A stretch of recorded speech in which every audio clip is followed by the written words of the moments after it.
Boa noite para você que nos assiste no Hora da Coruja. Aqui pra gente é uma boa tarde, ótima tarde, na verdade, aqui na cidade do Rio de Janeiro. Fiquem com muita inveja.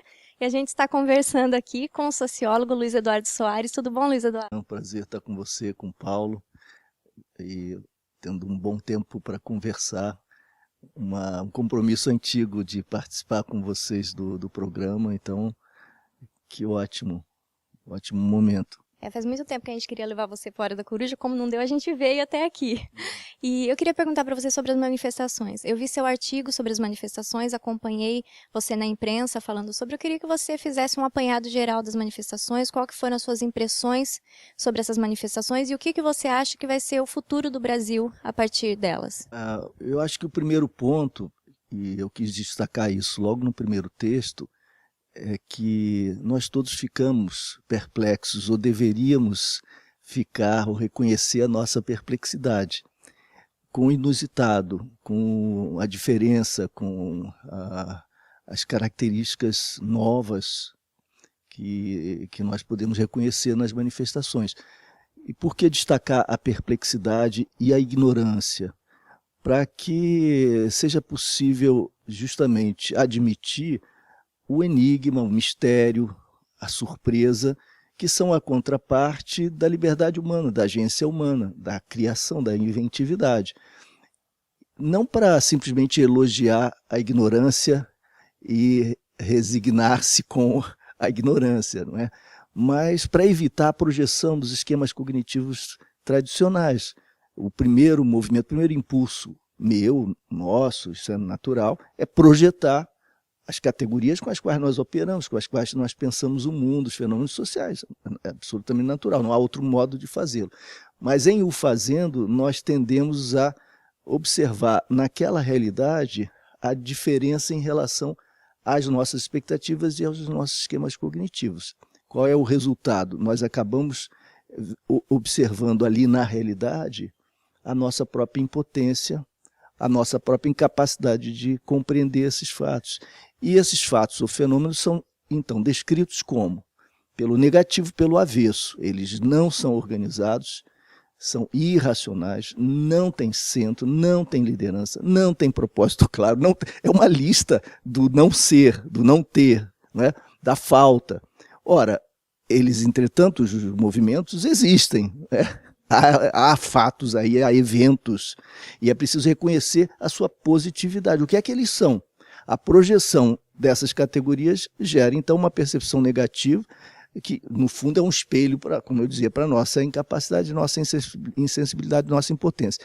Para que a gente, então, seja capaz de descrever o que há de positivo, não no sentido valorativo, mas no sentido digamos, da admissão da sua própria realidade, é necessário abrir-se, questionar-se, permitir que os eventos interpelem os nossos conceitos, as nossas categorias, com muita humildade, permitindo que nós próprios sejamos capazes de aprender, né, com o que estamos observando. Essa atitude de disposição para o aprendizado, eu acho que é uma atitude importante nesse momento.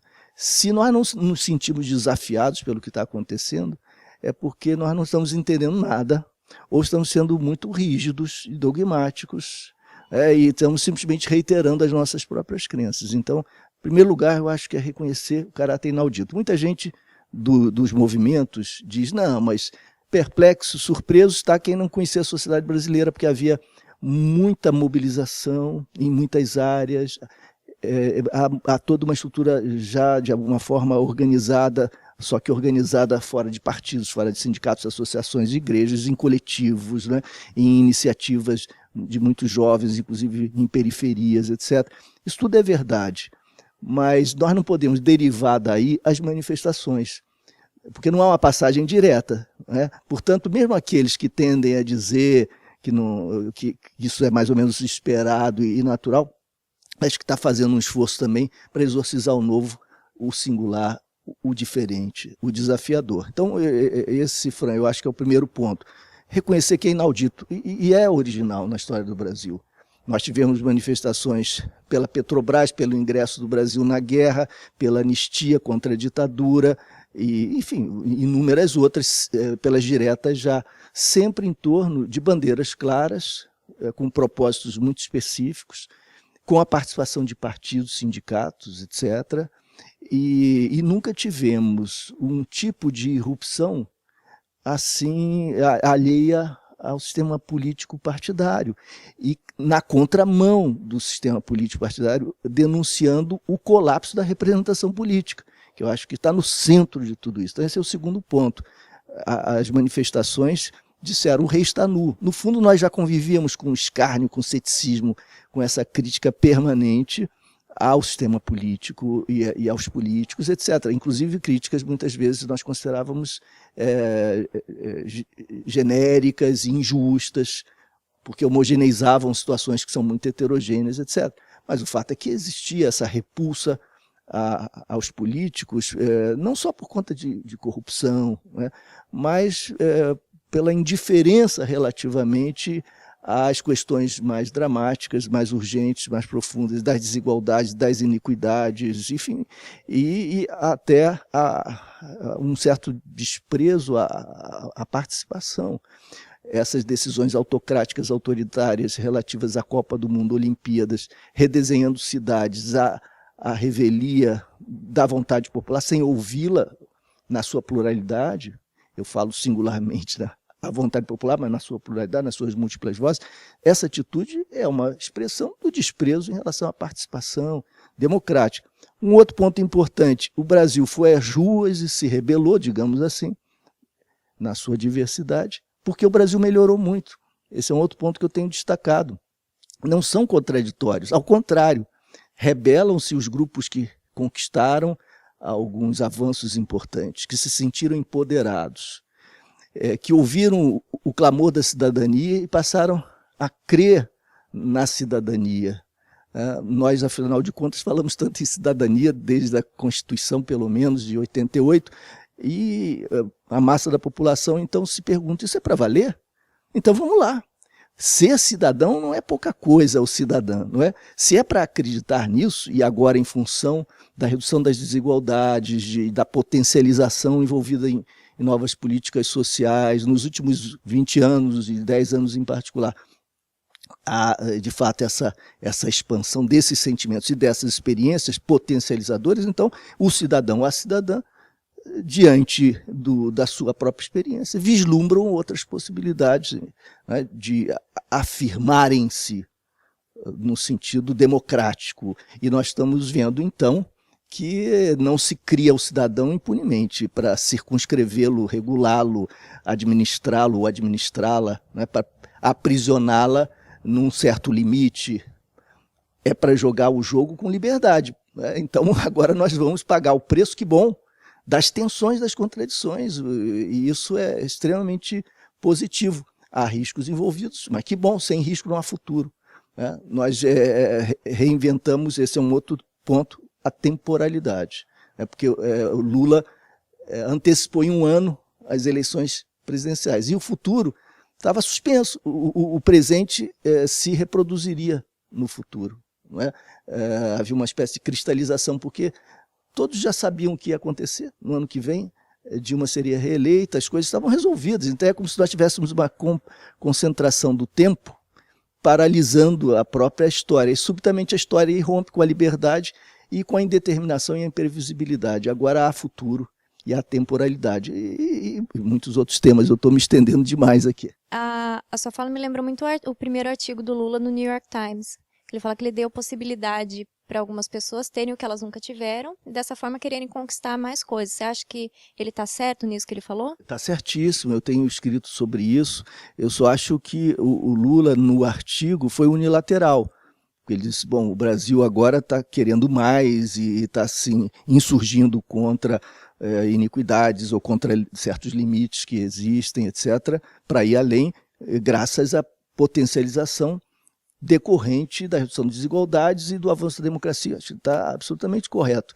Mas foi unilateral porque ele não chamou atenção para o outro lado, em relação ao qual ele tem responsabilidades, e que é um lado negativo, que é a política tratada como sempre, não é?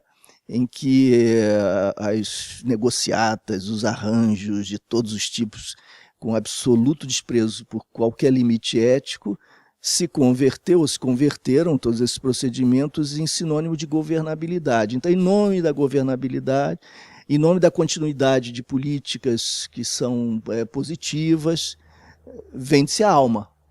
E o abraço ao Maluf parece aquela cena fáustica, não é? Da adesão a Mefistófeles e a esse acordo, a esse pacto diabólico, né? Você vende a alma, você reproduz as velhas práticas, você não recusa os métodos os mais tradicionais, em nome da manutenção do poder, ainda que com as intenções elevadas, etc. E a população, inclusive por conta também das melhorias no campo da escolaridade, etc., e da explosão de informações graças à internet e às redes sociais, a população não é boba, está entendendo o que está acontecendo e está exigindo, então, uma redefinição na sua relação com o Estado, o divórcio entre Estado e sociedade, que é antigo no Brasil, que é constitutivo, né, da nossa história, agora se revela como uma espécie de patologia, como uma espécie de desafio a ser enfrentado e vencido, e a população, com vozes distintas, em direções diversas, sem unidade, qualquer valorativa ideológica, postula uma reversão desse quadro. Sabe, Luiz Eduardo, eu estou pensando, você falando aí, eu pensando aqui, não só no artigo do Lula, não só que é uma coisa unilateral, né? Eu até entendo que um político deva falar dele e não deva falar do adversário. Embora eu entenda isso cada vez menos, porque eu estou começando a achar que o Lula já poderia ocupar uma posição mais distante. Eu acho que ele poderia, por exemplo, admitir que o ciclo Fernando Henrique e o dele é um ciclo só, né? Por exemplo, combate à inflação, depois uma certa melhoria social. São duas reivindicações da população brasileira conjuntamente. Acho que já poderia admitir isso. Acho até que o artigo ficaria mais generoso e mais legítimo se ele admitisse que seria um ciclo só, né? E uma outra coisa também que eu acho que naquele artigo é que ele... Quer dizer, aquela velha história, né? Nunca antes nesse país, quer dizer, está cansando, já, né, virou até um jargão negativo em relação ao Lula por ele fazer questão de fazer um corte muito rasteiro, não é muito na história por conta da entrada dele na presidência, né? Tá gerando até uma coisa negativa para ele, porque também às vezes, né, nunca antes nesse país se fez sacanagens, né, dessa maneira. Agora, outro detalhe naquele artigo que eu queria lembrar você, aí você lembrou, né, que é a representação política. E aí o Lula termina o artigo dizendo que o PT também tem culpa e tal, tem que mudar os métodos e tal. Mas veja, né, aí é que entra a dúvida nossa já há algum tempo. Quer dizer, a minha pergunta é assim, qual as chances que o Brasil tem de ter partidos políticos que não entreguem para nós o prato pronto? Que seja, o prato pronto que eu digo você entra num partido, seja ele qual for, às vezes um partido pequenininho, que parece ter 1000 espaços, o cardápio vem pronto, quer dizer, vem o prato feito, não vem cardápio. Não é? O caciquismo domina a política brasileira, parecia que a gente ia sair disso com a fundação do PT, né? Dava a impressão que você ia para um diretório e o que você fizesse valer no diretório dava a impressão de que ia valer, né? Eu pertenço àquela fase de saída do MDB para o PT, achando que no diretório a minha voz ia ser escutada. Depois eu descobri que os delegados do PT, quando iam para a Convenção Nacional, ouviam o Zé Dirceu e votavam contra o diretório.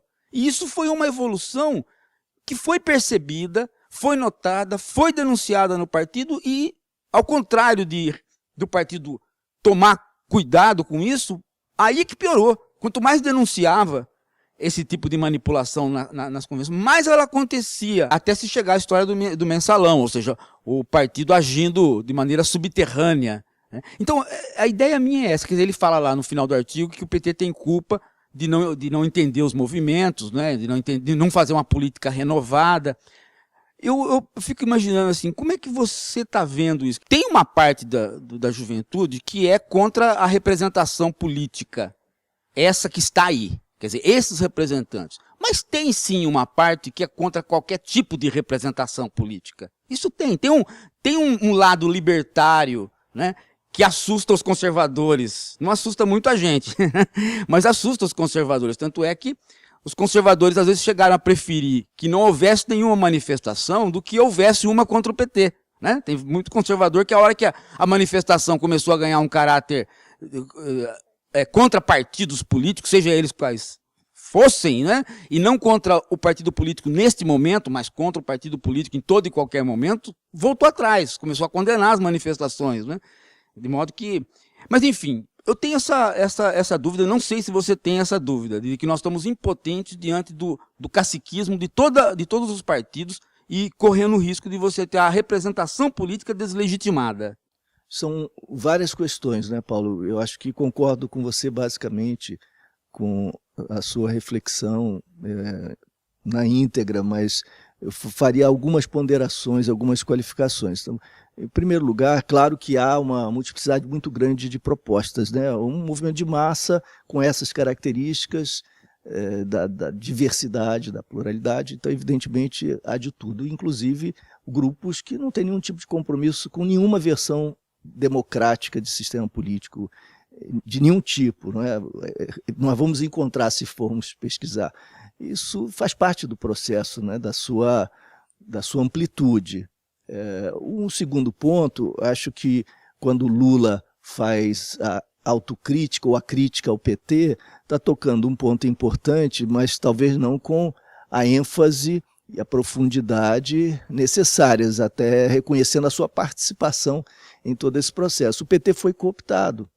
Os movimentos sociais, não todos, mas muitos também, sindicatos, entidades, como eu escrevi num dos artigos, o grande personagem, por exemplo, da maior manifestação do Rio de Janeiro foi a UNE em sua ausência. Quer dizer, era eloquente o silêncio da UNE e era ostensiva a ausência, era onipresente a ausência.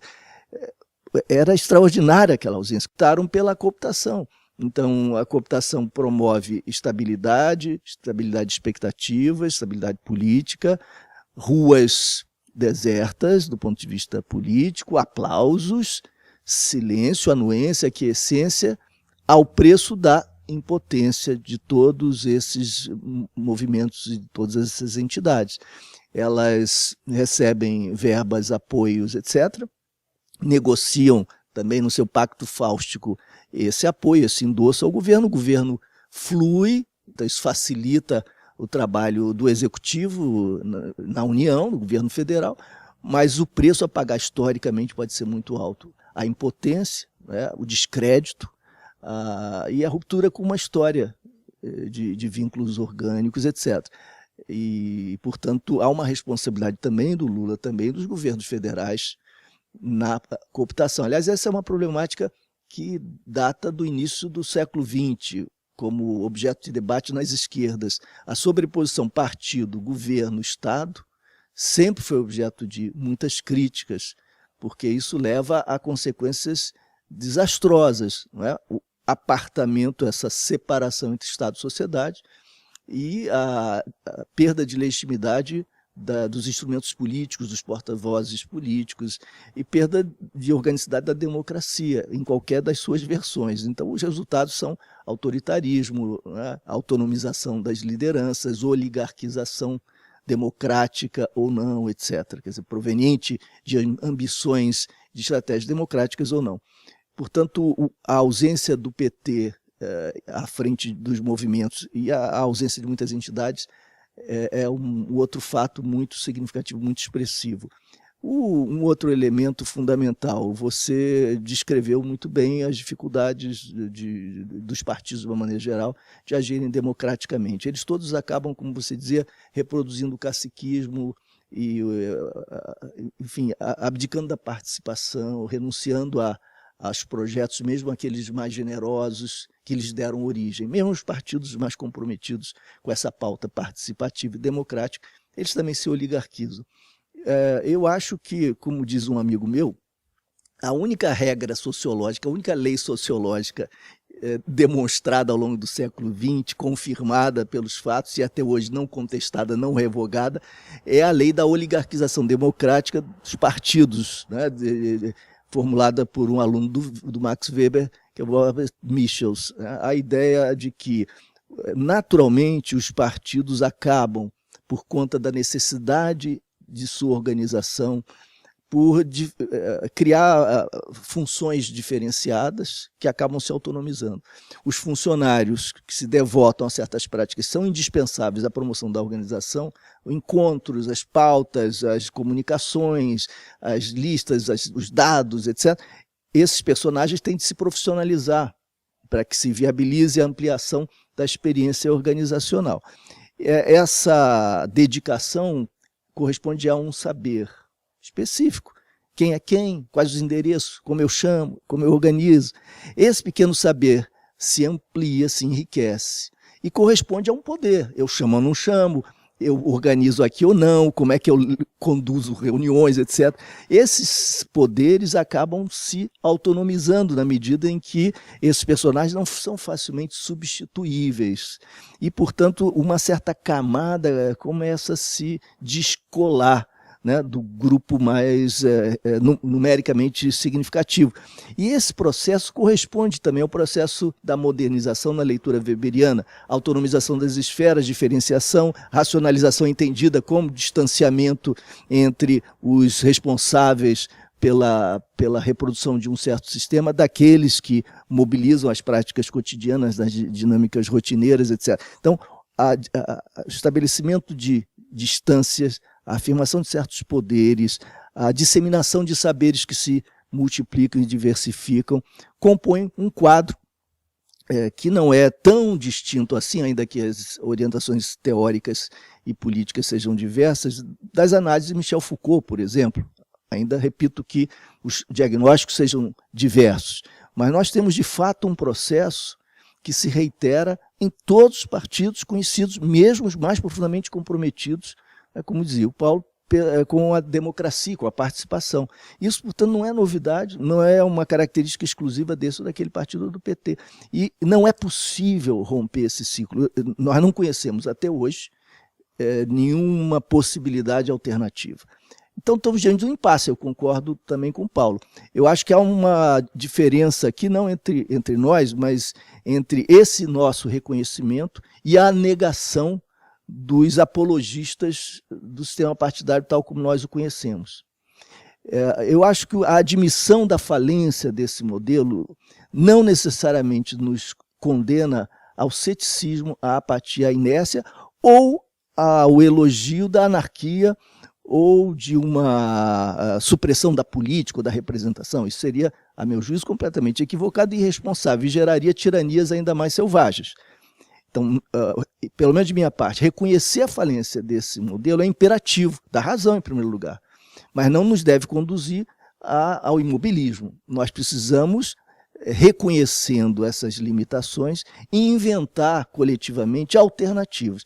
Como isso não se faz por um fiat ou por um ato de vontade, simplesmente, nós podemos, tal como eu penso, buscar humildemente reduzir os danos provenientes da operação desse sistema, enquanto ele não pudesse ser substituído por algum outro democrático que envolva a representação, porque a participação direta inteiramente é inviável.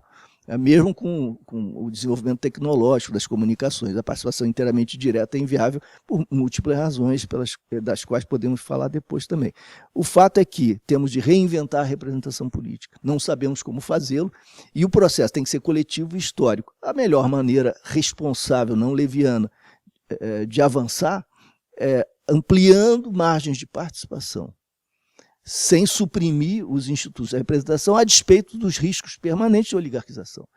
Reduzir danos antecipadamente. Então, como fazer isso na prática? Para mim, por exemplo, essa discussão não está posta nas propostas todas de plebiscito, de reforma política que estão correndo desde o governo federal ao Congresso Nacional. Eu não me sinto representado por essas propostas. As discussões são técnicas e interessantes a respeito de voto distrital misto, proporcional. Para mim, as questões fundamentais são outras, anteriores. Número 1, quebrar a espinha dorsal da profissionalização.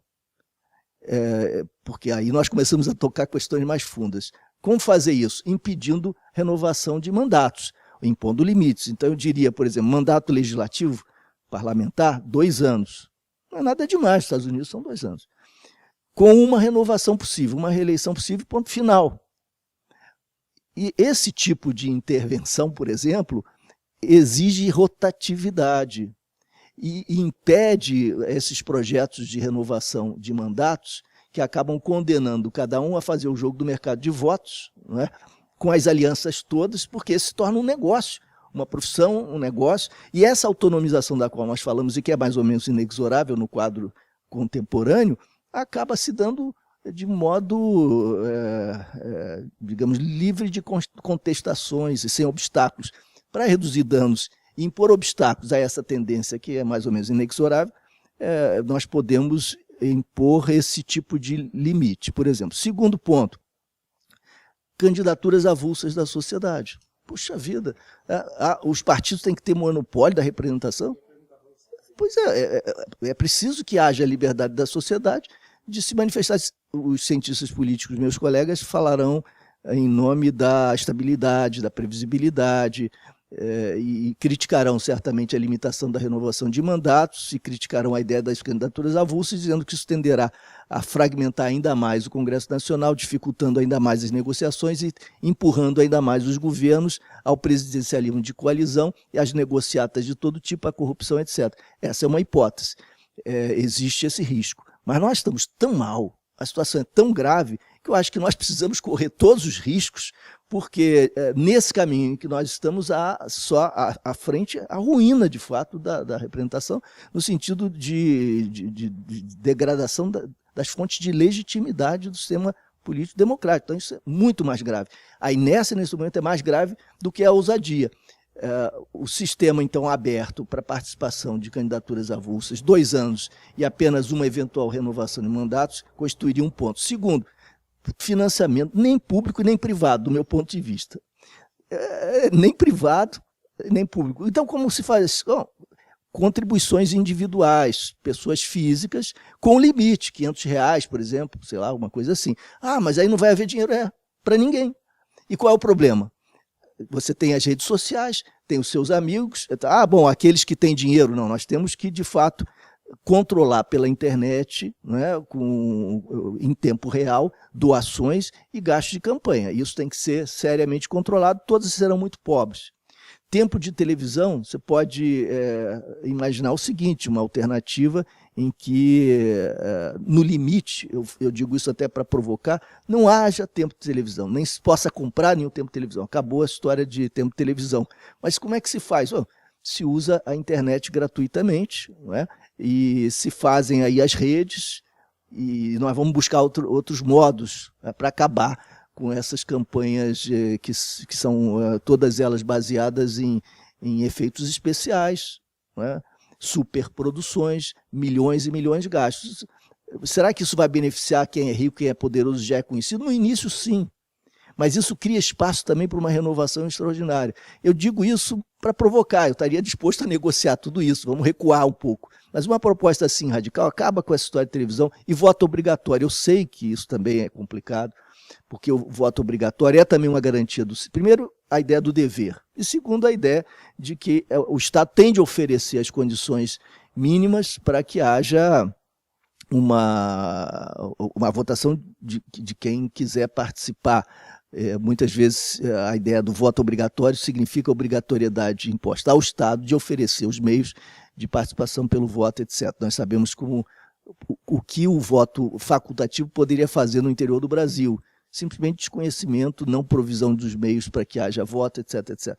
Mas também é um risco, eu acho, a ser assumido. Nós já temos maturidade na sociedade civil suficiente para enfrentar isso. Vota quem quiser votar, vamos experimentar isso, com liberdade de indicação de candidaturas e um tipo, portanto, de composição de Congresso Nacional de outro tipo. No Executivo, não reeleição, um mandato de 4, 5 anos, por exemplo, mas sem reeleição. E nós vamos caminhando, inclusive, no futuro, quem sabe, para experiências parlamentaristas, de novo colocar para a população essa hipótese no futuro, se for o caso. Mas, nesse momento, eu acho que, além de voto distrital misto, é uma discussão pertinente, para que haja maior controle do representante, apesar de riscos, né, que nós sabemos também embutidos aí nessa proposta, mas pode ser interessante, mas desde que nós consideremos essas outras hipóteses, que são propostas democráticas, de valorização da representação, mas na contramão de todo o debate predominante, não é? E eu acho que isso, então, pode ser extremamente interessante, né, para fazer com que dessa verdadeira insurreição popular, né, surja algo de positivo, propositivo, e que dê conta das aspirações de mudança. E nós seremos responsáveis, então, pelo conteúdo das mudanças, se elas nos oferecerem condições, digamos, institucionais, organizacionais, para encaminhá-las. Eu estava pensando, Fran, outro dia você estava me dizendo do prefeito de Nova York, que foi candidato a avulso, né? E você estava me dizendo também da competição, né? Quer dizer, se eu tenho 2 sistemas, eu vou ter um sistema competitivo. Os partidos vão ter que competir com os avulsos, e os avulsos competir com os partidos. Então, por exemplo, veja o Feliciano, né? O partido desapareceu, ficou ele. Ele funcionou como candidato avulso enquanto está como presidente da Comissão de Direitos Humanos, né? E está sendo bom para ele e para a sociedade, porque está tendo debate que não haveria, né, se fosse proposta partidária, né? A Letícia Sabatella até disse, né, esse homem está fazendo bem para o Brasil, porque ele está fazendo com que a gente discutisse coisas que pareciam que estavam resolvidas. E não estavam, porque tem uma parcela da população que não discutiu isso, não é? Então, e é verdade, o caso do Feliciano é verdade. Por exemplo, a história do você transformar a homossexualidade numa coisa que não é doença. Isso a gente fez, mas a gente fez isso no passado de maneira intelectual. A população não participou disso. Foi uma decisão técnica, né, de nós, os chamados esclarecidos. Agora é que a população está participando disso. Então, de certo modo, dizer que não existe cura gay agora, né, é mais legítimo do que não foi no passado. Então, de certo modo, quando o candidato aparece sozinho, né, e lá ele tem que fazer um trabalho solitário, ele vai competir com os partidos. É a história da escola pública e da escola privada, né? Temos que ter as duas porque elas competem entre si, né? Você está me dizendo isso, estou lembrando a você. Sim. Eu queria saber se você acha que o governo brasileiro, os partidos, entenderam o que foram essas manifestações. Nem nós entendemos ainda, né? Nós estamos fazendo um esforço de reflexão, procurando nos abrir para o que surge, aplicando menos os conceitos já prontos, né? Os esquemas cognitivos tradicionais, buscando valorizar o que há de positividade nisso que está diante de nós, deixando de lado aquilo que é cobrança e projeção de expectativas antigas, né? Mas é um processo, nós estamos escutando, ouvindo, chamando a atenção provocativamente para alguns pontos, buscando descrever algumas situações com um vocabulário distinto, né? Chamando a atenção para alguns pontos que estavam esquecidos no debate público, até porque a disputa agora é pela interpretação, não é?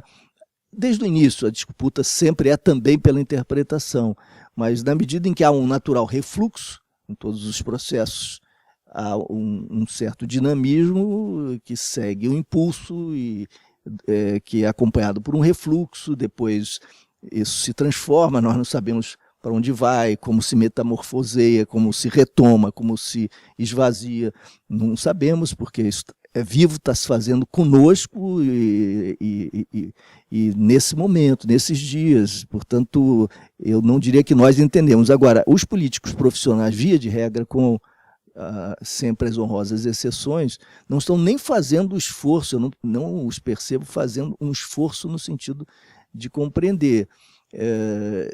Eu acho que acho não.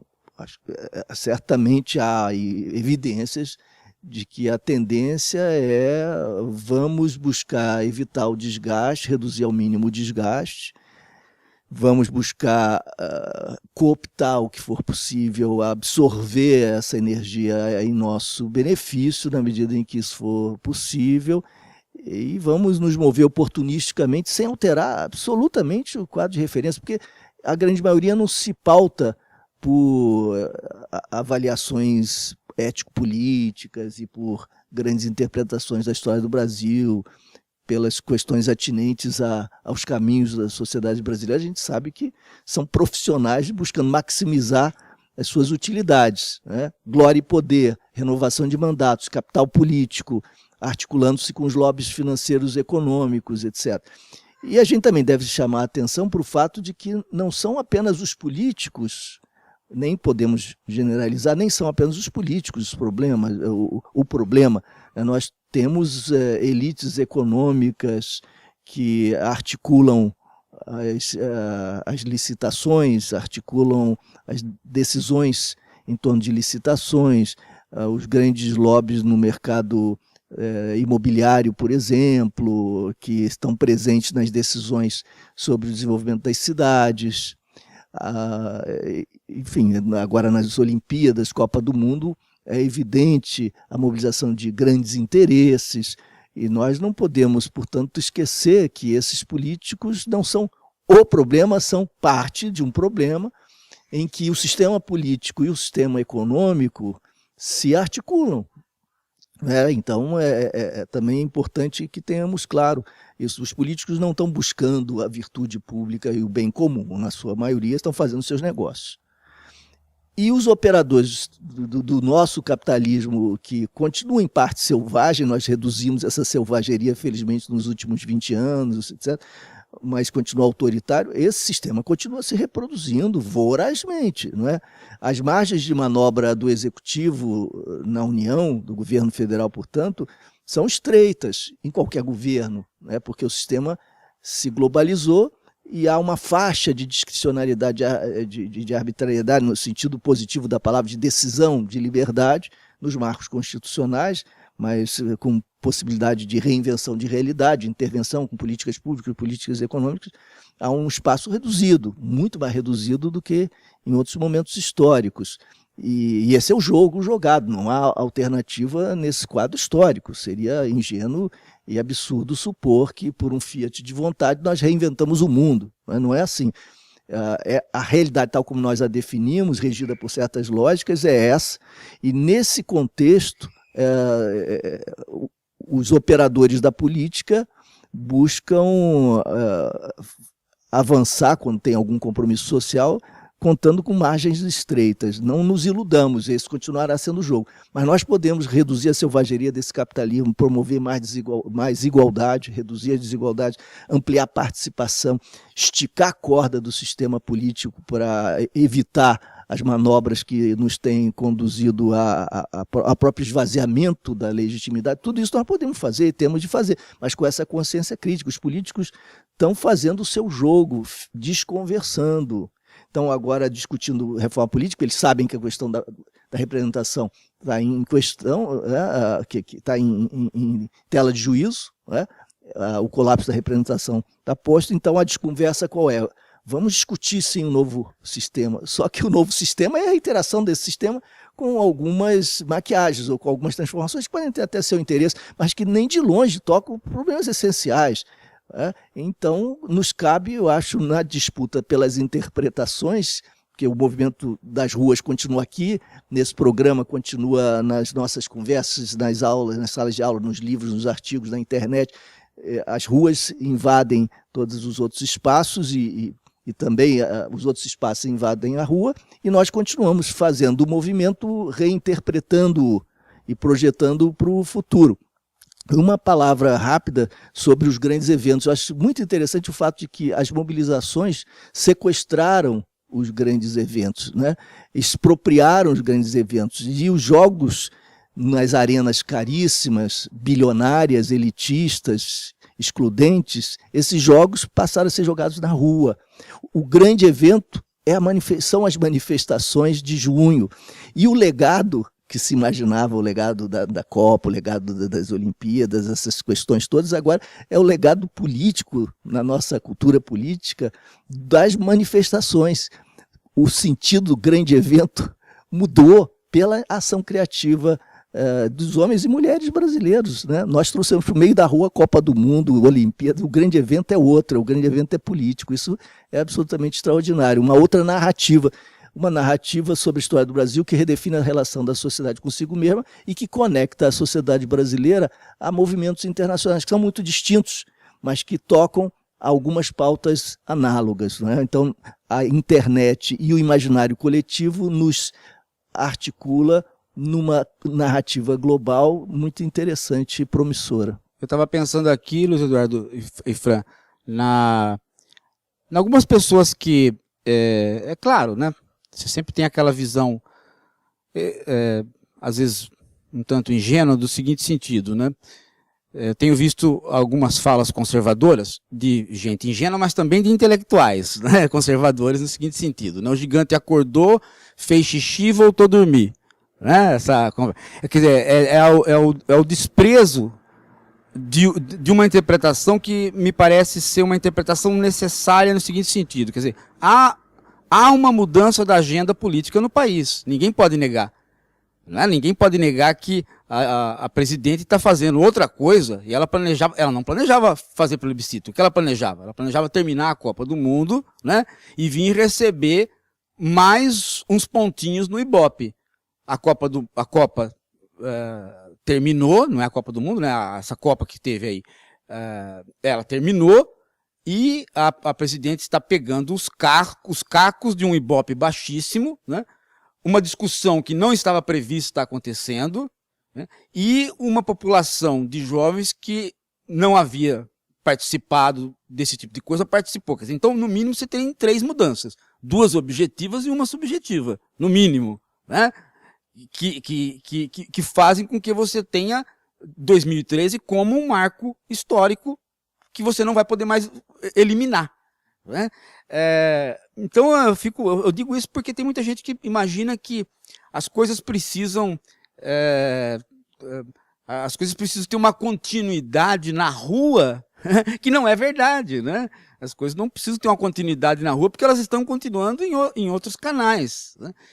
Agora, eu vou só fazer um detalhe na tua fala, que eu queria perguntar sobre um detalhe, sobre uma coisa que me passou aqui na cabeça. Não agora, já faz um tempo que eu estou pensando isso. Às vezes aparece na internet e aparece na imprensa pessoas que falam assim que não, nós deveríamos voltar ao tempo que o vereador não recebia, que era um trabalho voluntário. E aí eu falo para eles, olha, na Grécia Antiga até o eleitor recebia. Né? Tinha um pagamento para o eleitor ir votar. Então a democracia custa caro. As pessoas, né, para fazer o sistema democrático funcionar, custa caro. Não é assim que você vai fazendo as coisas. Né? Mas o que me parece que faz com que os políticos se descolem até das suas próprias bases é o fato, não do salário deles ser alto. Tudo bem, você pode me falar, Paulo, o que faz com que os políticos se descolem é a busca deles se burocratizarem e funcionarem em função da alimentação dos seus próprios mandatos, né? Com vínculo econômico nos lobbies ou nas empresas. Etc. Não, mas eu estou dizendo daquilo que mantém o político no dia a dia, o salário dele, né? Como funcionário. Eu fico imaginando a seguinte coisa, o salário não é tão alto para um político. Ele faz com que ele fica descolado da chamada realidade pela mordomia, porque ela que faz com que o salário não tenha cálculo na casa dele. O que eu estou pensando, né? O salário dele sempre é livre. Ele faz o cálculo do salário, tudo que sair fora do salário, ele pede para o Congresso, ou pede para uma instância, uma viagem, né? Umas férias, um jogo de futebol, um hotel, o estudo de uma filha, tudo sai por fora do salário. Então descola. Chega uma hora que o salário não é tão alto do político brasileiro, mas ele descola completamente daquilo que nós não descolamos, que é fazer a conta, né, para saber quanto custa o tal do pãozinho na padaria, porque nós não, né, nós funcionários de universidade pública, né, o nosso salário está lá e temos que fazer a conta dentro do salário. O político também, ele tem um salário lá, só que ele não faz a conta dentro daquele salário, porque se ele precisar de qualquer coisa, ele cria uma situação exterior, né? E o salário sempre sai livre, né? E me parece que é isso que faz com que, muitas vezes, o político perca completamente mesmo a dimensão do país que ele está vivendo, né? Não sei se eu estou falando alguma coisa que você tenha um contraponto. Eu acho que você tem razão. Os ganhos não são propriamente reduzidos aos salários, porque há todas essas outras vantagens, as prerrogativas, os benefícios, as mordomias, né, que acabam sendo muito mais importantes, mais valiosas, né, do que propriamente o salário. E mais, há também os negócios. O sujeito que tem, de fato, pretensões fisiológicas ou corruptas, não vai em busca de um salário, por melhor que seja. Eles são operadores em outra escala, empresários de si mesmos, né? Tem aí um projeto de carreira muito mais ambicioso. E, portanto, os negócios com grupos empresariais, com alguns lobbies, são muito mais importantes, oferecem um rendimento muito maior. Até porque nas campanhas, o mero fato de lançar-se numa campanha, se houver corrupção, pode significar um ganho superior a todo aquele que venha a ser acumulado ao longo do cumprimento do mandato. Com Caixa 2 é possível reter alguns milhões que compensarão a trajetória subsequente, né? Portanto, nós sabemos de fortunas que se fizeram com eleições, apenas com as eleições, né? Independentemente até dos resultados. Ou seja, esse problema, você tem razão, vai muito além do salário. Num dos artigos eu propus que o salário do parlamentar correspondesse ao salário do professor de nível elementar. Então, aí um colega me ligou, disse que concordava com todo o artigo, mas discordava desse ponto, com razão, lembrando que só teremos então as elites representadas no parlamento, os aristocratas, os que não precisarem de nenhum salário e que forem para lá porque já tem ou outros financiamentos ou outras intenções. As pessoas que vivem do seu trabalho não poderão aceitar porque são condições muito inferiores, né? Dado o nível de pagamento, né, dos professores. Eu respondi lembrando a intervenção do senador Cristóvão Buarque, propondo o aumento salarial para essa faixa docente para R$ 9.000, tentando demonstrar que isso é perfeitamente possível, feito um certo planejamento, a partir de certas prioridades. Então, nós já estamos num patamar excelente, está ótimo. Se o professor passa a ser valorizado, o parlamentar será também. Aí nós temos uma boa base de avaliação. Mas eu repito, e acho que nós certamente concordamos em relação a isso, a questão do salário é a menor questão. Nós poderíamos até ter salários excelentes para estimular candidatos, na medida em que a candidatura fosse vista como um serviço. Alguém que é honesto e que vai ser síndico de um prédio, por exemplo, eu não conheço ninguém que vá por vocação, até há aqueles, né, que vão por vocação, mas é um serviço, chega o seu momento, você vai dar a sua cota de contribuição, ou na universidade você vai ser da coordenação, da direção, você sabe que você vai trabalhar muito mais e não vai receber nada, ou uma migalha, mas é uma contribuição que você dá em rodízio para os seus colegas, e isso acaba estimulando a solidariedade. Na sociedade deveria ser assim, olha, Paulo, Fran, agora é a vez de vocês, chegou a sua vez, e depois, né, às vezes dos telespectadores, como rodízio, né, dando a sua contribuição com absoluta transparência. Essa é uma ideia, eu acho, mais interessante para a democracia do que o profissional da representação, né? Mas eu queria retomar um ponto muito importante, e eu concordo com você, Paulo, quando você diz que há avaliações de que o movimento talvez reflua e não deixe nenhum efeito, não produza nenhum efeito e se extinga, portanto, em si mesmo, se esgote em si mesmo.